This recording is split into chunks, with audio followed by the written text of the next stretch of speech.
The market woman's voice tore through the morning air like a whip. "Dirty old man, leave this place before I pour water on you." A handful of spit landed just inches from Emmanuel's bare feet. He didn't flinch.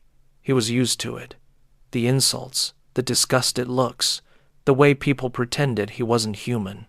He simply lowered his head and tightened the grip on the torn plastic bag that held all his possessions.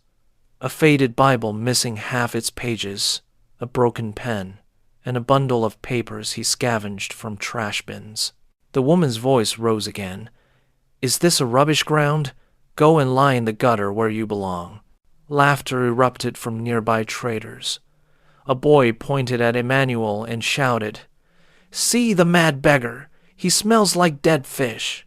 But Emmanuel only smiled faintly, a smile that carried both pain and gentleness.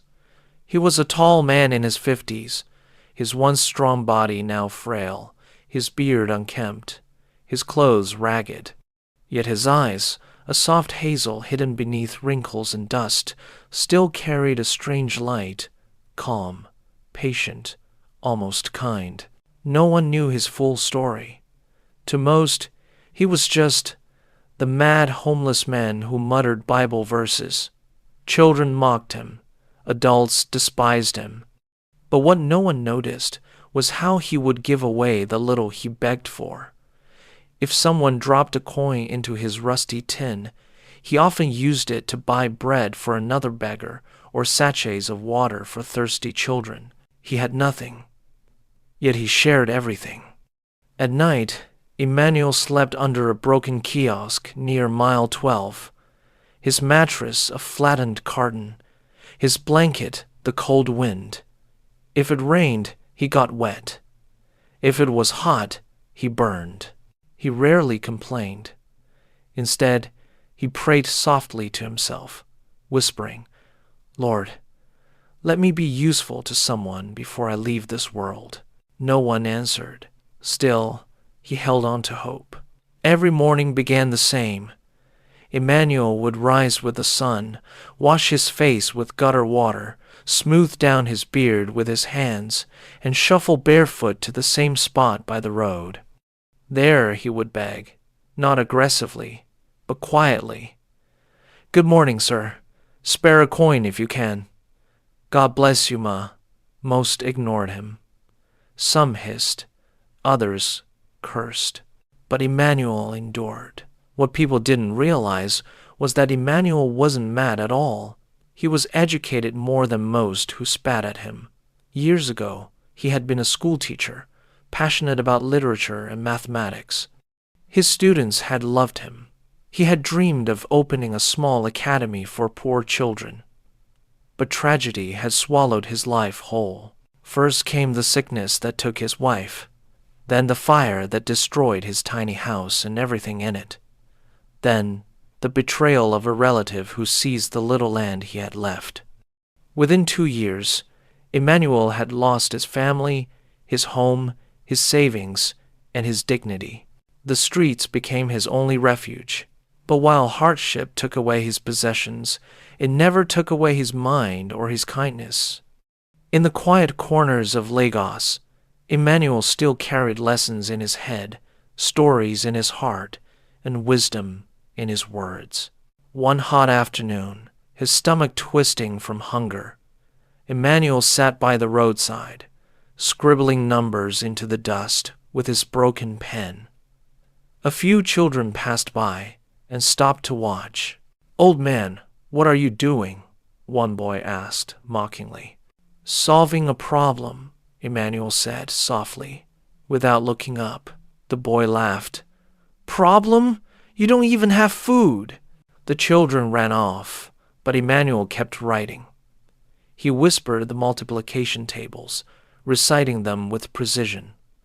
His hand shook from weakness, but his mind was sharp. It was then he noticed a young girl standing a short distance away, watching him quietly. She wore a spotless school uniform, her shoes polished, her lunchbox clutched tightly in her hand. She looked about 11 or 12. Their eyes met. The girl quickly looked away, embarrassed. then whispers something to her friend and hurried off, laughing nervously. Emmanuel lowered his gaze again. He had seen that look many times before, the mixture of curiosity and shame. He sighed, whispering, "One day, Lord. Just one day, let me teach again." That day came sooner than he expected. It began with a plate of rice. Emmanuel had been sitting under the shade of a mango tree near Oshodi, his throat parched, his body aching from another night on the cold pavement. A food vendor across the road kept glancing at him. Finally, she crossed over, holding a steaming takeaway plate. "Eat," she said simply, placing it before him. Emmanuel blinked, suspicious. "Why?" The woman shrugged. "Because you look hungry, and because God told me to." He bowed his head. "Thank you, Ma." That small act of kindness filled him with strength. For days afterward, Emmanuel helped the woman at her stall, carrying buckets, washing plates, sweeping the floor. He never asked for payment, but she gave him leftovers. For the first time in years, he felt almost useful again. One evening, while cleaning, Emmanuel noticed a stack of old newspapers. He carefully smoothed one out, muttering as he read the words aloud. The vendor overheard and gasped. "You can read?" Emmanuel smiled faintly. "Yes, Ma. I used to be a teacher." The woman shook her head in disbelief. "Teacher? And now? This?" He didn't reply. But it wasn't the food vendor who changed his life. It was the girl with the polished shoes. Her name was Jessica, the daughter of a billionaire who owned half the oil companies in Lagos. Though her father could buy the best schools, the best teachers, the best books, Jessica struggled terribly with her studies. Her classmates mocked her. Her teachers grew impatient, and her father scolded her for being lazy. But Jessica wasn't lazy. She simply needed someone who could explain things gently, someone who believed she could learn. One afternoon, while wandering near the mango tree during lunch break, Jessica saw Emmanuel again. He was crouched on the ground, drawing fractions in the dust with his broken pen, whispering numbers under his breath. This time, she didn't run. "Excuse me," she said shyly. Emmanuel looked up, startled. "Yes, my child?" She held out her math textbook, trembling slightly. I don't understand this. Could you show me?" Emmanuel froze. He had dreamed of this moment, but he never believed it would happen. Slowly, he reached out, his rough hands brushing the page. "Ah," he murmured.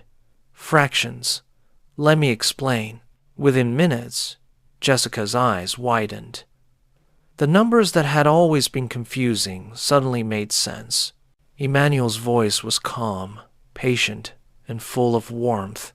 He drew shapes in the dust, broke problems into small steps, and guided her until she whispered in awe, "I get it.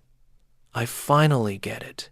For the first time in years, Emmanuel felt alive.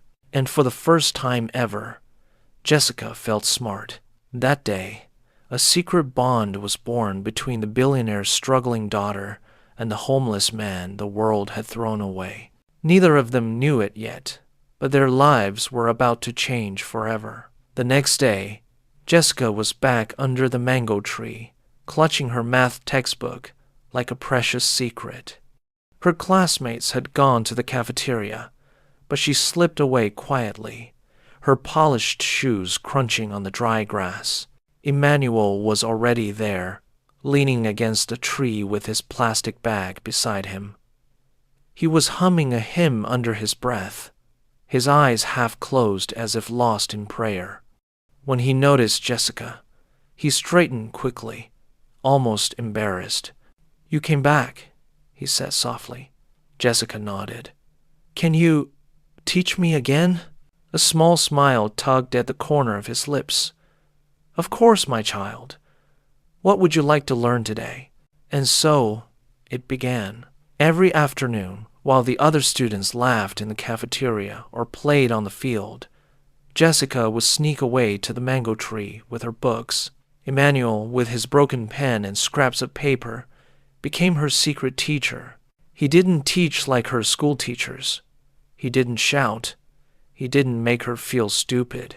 Instead, he asked her questions gently, gave her examples from everyday life, and explained concepts with patience that seemed endless. When they studied fractions, he used slices of bread from the lunchbox she shared with him. When they practiced reading, he pointed at signs on passing buses and asked her to sound out the words. When she grew discouraged, he told her stories about kings who started as beggars, about seeds that grew into mighty trees, about light hidden inside darkness. Jessica flourished. Weeks passed, and her teachers began to notice. "Jessica, very good," her math teacher exclaimed one morning when she solved a problem faster than anyone else. The entire class turned to stare at her in shock. Jessica blushed, gripping her pencil tightly, but inside she was glowing. Her grades improved rapidly. In subjects where she had once been silent, she now raised her hand confidently. For the first time in her life, Jessica wasn't the class joke. She was the student everyone whispered about. But she told no one her secret, because she knew, deep down, that if her father found out she was learning from a homeless man, it would all come crashing down. Meanwhile, Emmanuel felt a strange warmth return to his soul. For years, he had prayed for a chance to teach again, to feel useful, to pass on knowledge. Now, sitting under a mango tree with a billionaire's daughter, he felt like God had answered his prayer in the most unexpected way. Sometimes, after lessons, he would close his eyes and whisper, "Thank you, Lord. Even if this is only for a season, let me guide her well." Jessica, in turn, grew attached to him. She began to bring him little gifts, a bottle of water, an extra sandwich, sometimes even a small bar of soap. He never asked for anything, but she gave anyway. One afternoon, she placed a notebook in his hands. "So you don't have to write in the dust anymore," she said shyly. Emmanuel's hands trembled as he opened it. The pages were crisp, white, untouched. He blinked back tears. This is too much, child." Jessica shook her head. "No, you deserve it." He looked at her, his voice low. "Do you know how long it has been since anyone said I deserved anything?" She didn't answer, but she smiled softly. At home, Chief Adewale, the billionaire oil magnate everyone called Chief Ade, began to notice the difference in his daughter. During dinner one evening, he set down his fork and stared at her. "Jessica, your teacher called me today. She said you've been answering questions in class." Jessica froze, nearly dropping her spoon. Yes, Daddy." He narrowed his eyes. "And how is that possible? Last term you could not even spell fraction, and now you are top of your class in mathematics." Jessica's heart raced. She couldn't tell him the truth, not yet. "I've just been studying harder," she murmured. Chief Aide studied her for a long moment, then finally nodded. "Good. Keep it up. You're finally showing signs of intelligence." The words stung, but Jessica kept her head down. She knew her father wasn't cruel. He was just a man who believed success was everything. To him, failure was shameful. He would never understand that what she needed was not pressure, but patience. And patience was exactly what she found under the mango tree. One Friday afternoon, Jessica lingered after lessons. The golden sun filtered through the branches, casting shadows on Emmanuel's weathered face. He was teaching her how to read poetry, his voice rich and steady. "Read it again," he encouraged. Jessica stumbled through the lines, then frowned. I sound silly. No, Emmanuel said firmly. You sound like someone learning, and learning is never silly. Her cheeks warmed. Do you really think I'm smart? He looked at her with such sincerity that her chest tightened. Child, you are not just smart, you are brilliant. All you needed was someone to believe in you. Jessica swallowed hard. No one ever says that to me, not even my dad. Emmanuel's heart ached.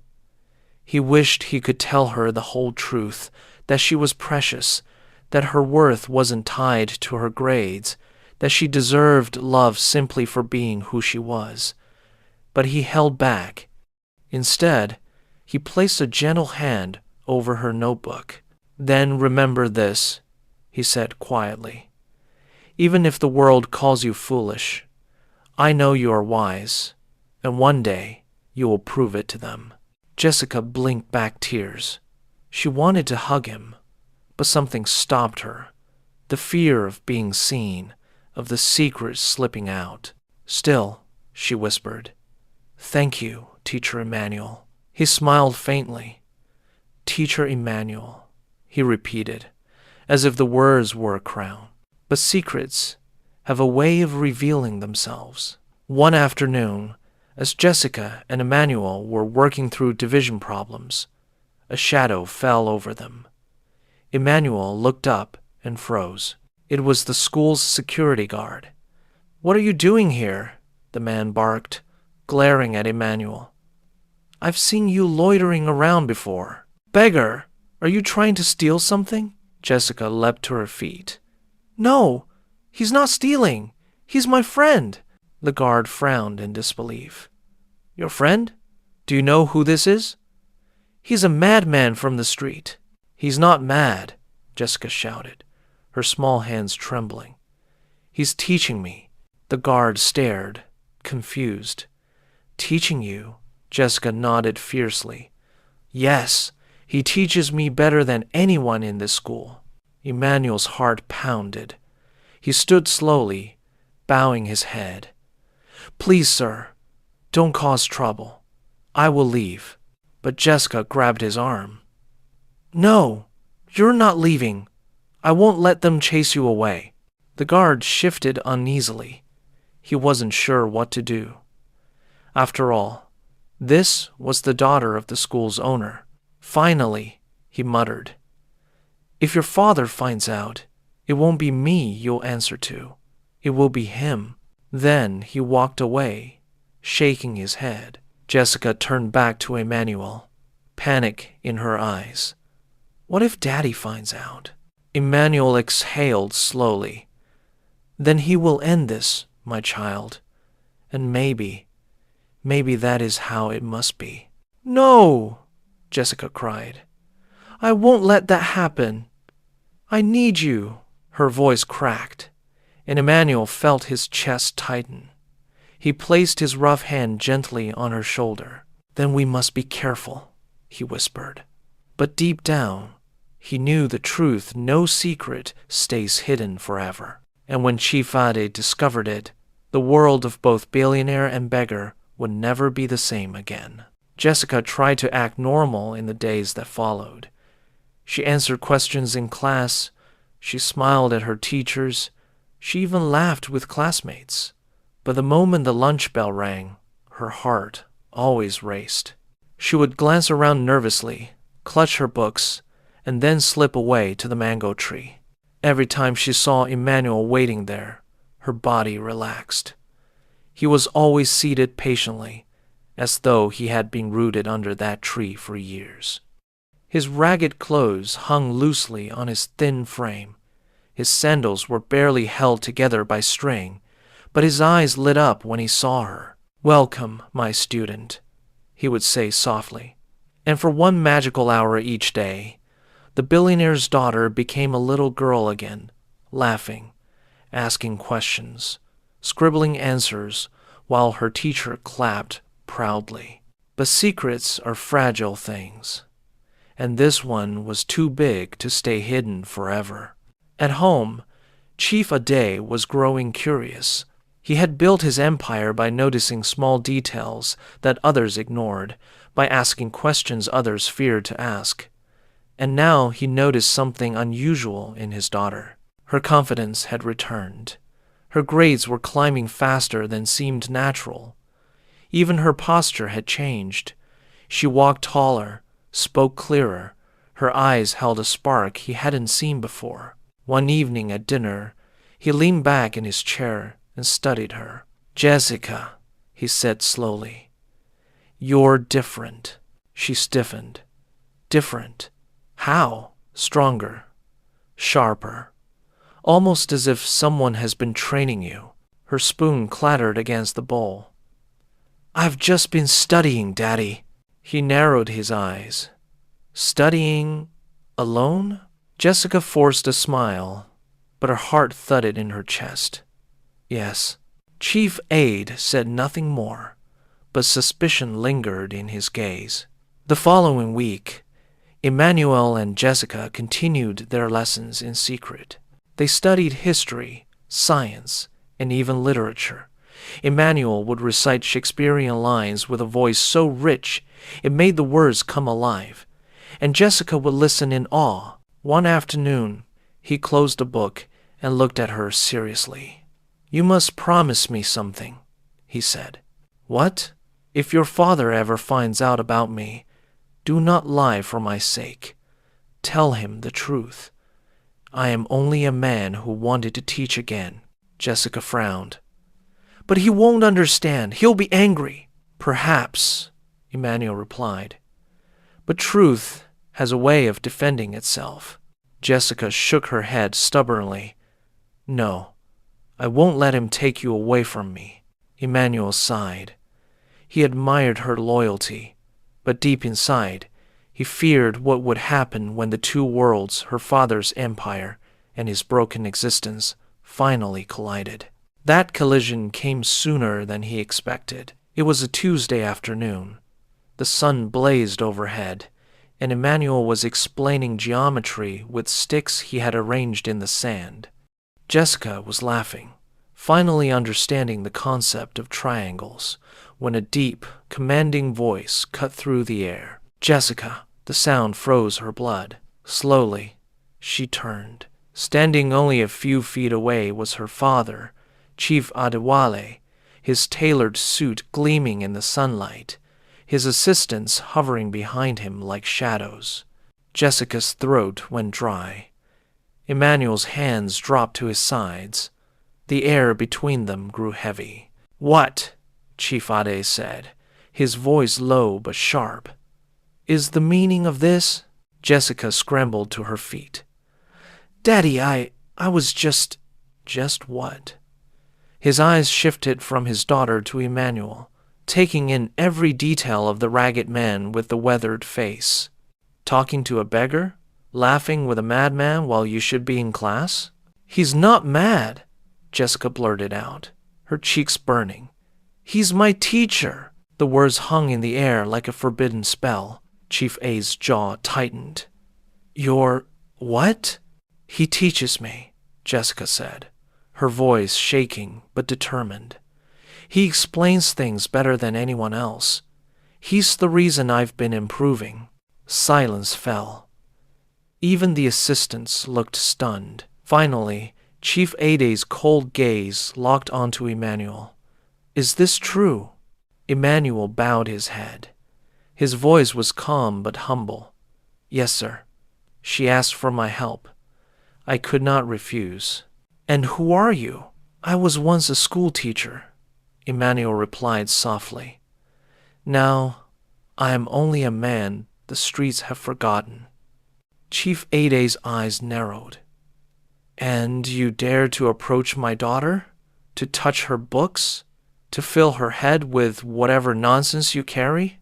Jessica stepped forward, her small body trembling but fierce. "It's not nonsense. He believes in me. He makes me understand. He treats me like I'm not stupid." The words pierced the billionaire's heart more than she realized. He looked at her, his only daughter, his pride, and for the first time, He saw the raw desperation in her eyes. She was not rebelling. She was begging. The assistants shifted uneasily. One whispered, "Sir, should we call security?" But Chief Ade raised a hand. His gaze remained fixed on Emmanuel. "You," he said coldly, "if you think you can trick my daughter into pity, you are mistaken. I don't know what you want, money, food, a place in my house, but you will stay away from her." "They're all asked." "We have a longing." Emmanuel's lips parted, but no words came. Jessica cried out, "No, Daddy, please. He doesn't want anything. He just wants to teach." "Enough," Chief Ade thundered, his voice echoing across the schoolyard. Jessica flinched. Emmanuel lowered his gaze again, his shoulders slumping. "Pack your things, Jessica," her father ordered. "We're leaving." Jessica hesitated. Her heart screamed to stay, but her feet obeyed. She picked up her bag slowly, tears brimming in her eyes. As she walked past Emmanuel, she whispered, "I'll find a way. I promise." Emmanuel gave her the faintest smile, though his chest ached. Chief Ade turned to his assistants. "If I ever see this man near my daughter again, throw him out." And with that, he led Jessica away. That night, Jessica lay awake in her grand bedroom, staring at the ceiling through tear-blurred eyes. She could still hear her father's angry voice, still see Emmanuel's weary smile. Her chest ached with guilt. The next day at school, she could barely focus. During lunch, she slipped out and ran to the mango tree, but Emmanuel wasn't there. She waited an hour. Still nothing. The following day, she tried again. Still no Emmanuel. By the third day, her heart was breaking. Maybe he had listened to her father. Maybe he had decided she wasn't worth the trouble. Maybe she had lost him forever. But on the fourth day, as she sat weeping quietly under the mango tree, she heard a soft voice behind her. "Why are you crying, my child?" She spun around. There he was, Emmanuel, his eyes tired but kind. "Teacher!" she gasped, leaping to her feet. He raised a hand gently. "Shh, we must be careful. Your father meant what he said." Jessica shook her head fiercely. "I don't care. I need you." Emmanuel looked at her, his heart heavy. "And I need to teach, but I cannot bring harm to you." Jessica grabbed his hand, her eyes blazing. "Then teach me here, in secret, even if we have to hide. Please." For a long moment, Emmanuel hesitated. Then he sighed deeply. "So be it. But remember, secrets can destroy as much as they protect." Jessica nodded. She didn't care. As long as she had him, she would keep the secret forever. But neither of them knew that Chief Ade's suspicion had only grown stronger, and soon the billionaire would return not just as a father, but as a man determined to uncover the truth once and for all. For days after Chief Adewale had forbidden Emmanuel from seeing his daughter, the mansion was filled with silence. Jessica barely spoke at dinner. She avoided her father's eyes. She pushed food around her plate without eating. The sparkle that had recently returned to her eyes seemed dim again. At first, Chief Ada dismissed it as childish sulking. "She'll recover," he told himself. "She must learn discipline." But deep inside, something gnawed at him. He could not forget the way Jessica had shouted in defense of that ragged man. "He believes in me. He makes me understand." Those words haunted him. One evening, Chief Ade sat in his study, staring at reports spread across his desk. His empire was thriving, his companies expanding, his wealth growing, but his daughter's voice echoed louder in his ears than any business figure. He picked up his phone and dialed her teacher. "Tell me," he said, his voice clipped, How has my daughter's performance been this term? The teacher hesitated before answering. Sir, her improvement has been remarkable. She now participates in class, solves problems quickly, and even helps her classmates. It is as if she has found a private tutor. Chief Ade's hand froze. A tutor? The teacher cleared her throat.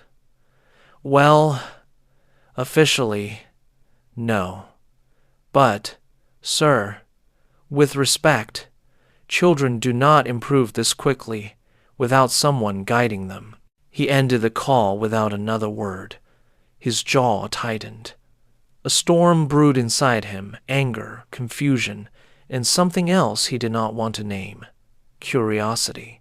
The next afternoon, instead of going to his office, Chief Ade told his driver to head to Jessica's school. Stop near the field, he ordered.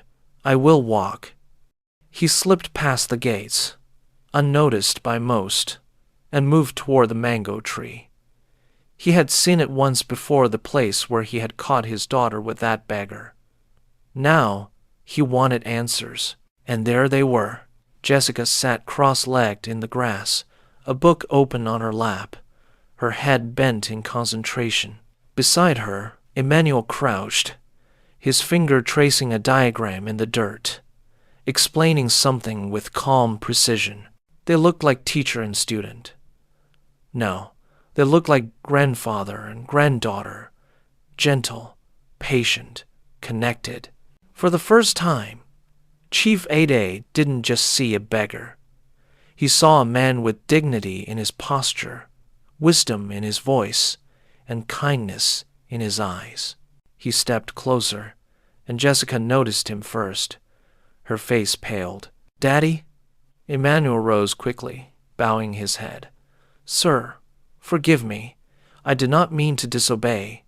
She begged me, and I— Chief Ade raised a hand. His voice was quiet but sharp. You are teaching her again.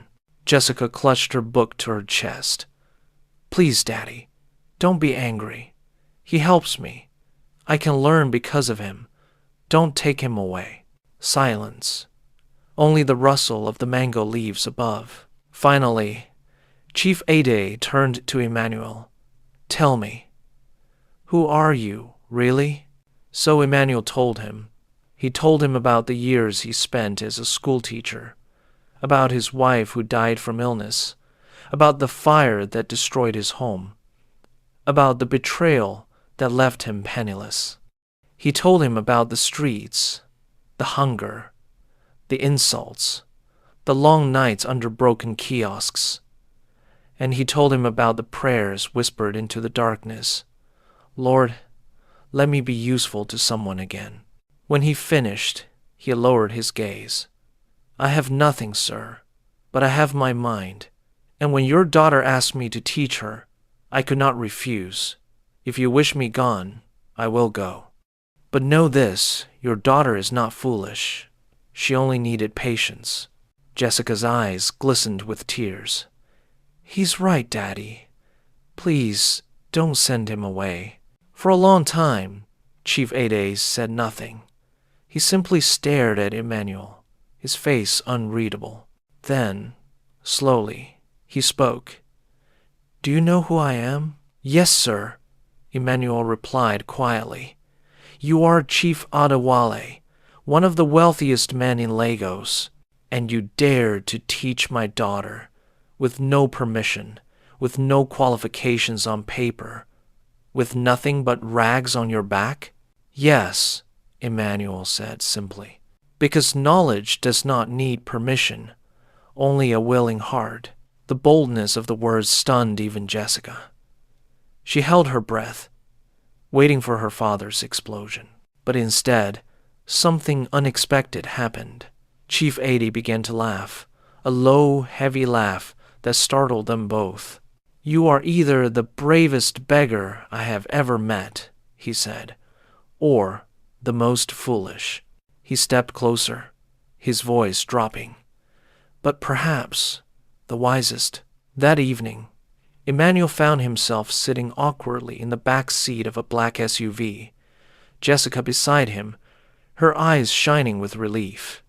They drove not to the market, not to the streets, but to Chief Adie's mansion. When they entered, the housemaids froze in shock. The ragged beggar who used to wander near the market was now walking inside the billionaire's home, but Chief Adie's tone left no room for question. "This is Emmanuel," he announced firmly. "From today, he will be Jessica's tutor. Treat him with the same respect you give me." Whispers rippled through the staff, but no one dared argue. Emmanuel bowed his head. "Sir, I am not worthy." Chief Ade shook his head. "You gave my daughter something my wealth could not buy. Confidence, that makes you more than worthy." Jessica smiled so wide her cheeks ached. The weeks that followed were a transformation. Emmanuel bathed, his hair trimmed, his beard combed. He wore clean, simple clothes provided by the household staff. For the first time in years, he looked less like a beggar and more like the teacher he had once been. Each morning, he taught Jessica at a proper desk, with real books and pencils. Each afternoon, he joined the family for meals, though he always ate humbly, as if afraid to take too much. Slowly, the household began to accept him. The cooks noticed how he thanked them for every plate of food. The maids saw how he spoke gently to them, unlike other guests who barked orders. Even the security guards found themselves listening when he told stories about history and courage. Jessica thrived under his guidance. Her grades soared. She no longer feared being called on in class. Teachers marveled at her transformation. And through it all, Chief Ade watched quietly. One night, he called Emmanuel into his study. "You have done more for my daughter in 2 months than her school has done in years," he said. "Tell me, Emmanuel, what do you want in return?" Emmanuel hesitated. Then he spoke softly. "I want nothing for myself, sir. Only this. Give me a chance to teach children who cannot afford what your daughter has. The ones like me, forgotten by the streets." Chief Ade leaned back in his chair. He studied the man, the sincerity in his eyes. Finally, he nodded. "Very well, we will build it. A school, not for the rich, but for the poor. And you, Emmanuel, will be its headmaster." Emmanuel's hands trembled. Tears welled in his eyes. He fell to his knees. "Thank you, sir. You have given me back my life." Months later, a new school opened near the heart of Lagos. Its gates were simple, its classrooms modest, but its spirit was powerful. Children who once sold water on the streets now carried books. Girls who once begged at traffic lights now recited poems. Boys who once feared they would never learn now solved equations on chalkboards. And at the front of it all stood Emmanuel, no longer a forgotten beggar, but a teacher reborn. On the day of the opening, Jessica held his hand proudly. "You're not invisible anymore, teacher," she whispered. Emmanuel smiled, his eyes glistening. "I never was, child. I was only waiting for someone to see me." In the crowd, Chief Ade watched his daughter laugh with children who had once been like Emmanuel. He felt something stir in his chest, something he hadn't felt in years. Not pride in his wealth, not power, but humility. For the first time, he realized that greatness was not measured by the size of one's empire, but by the lives one touched. That night, as Emmanuel sat under a different mango tree, this one in the schoolyard he now oversaw, he whispered a prayer into the cool night air. "Lord, once I asked you for just one chance to teach again. You gave me a daughter, a family, and a school. I am unworthy, but I am grateful." And somewhere in the darkness, the forgotten man smiled, because he was forgotten no more.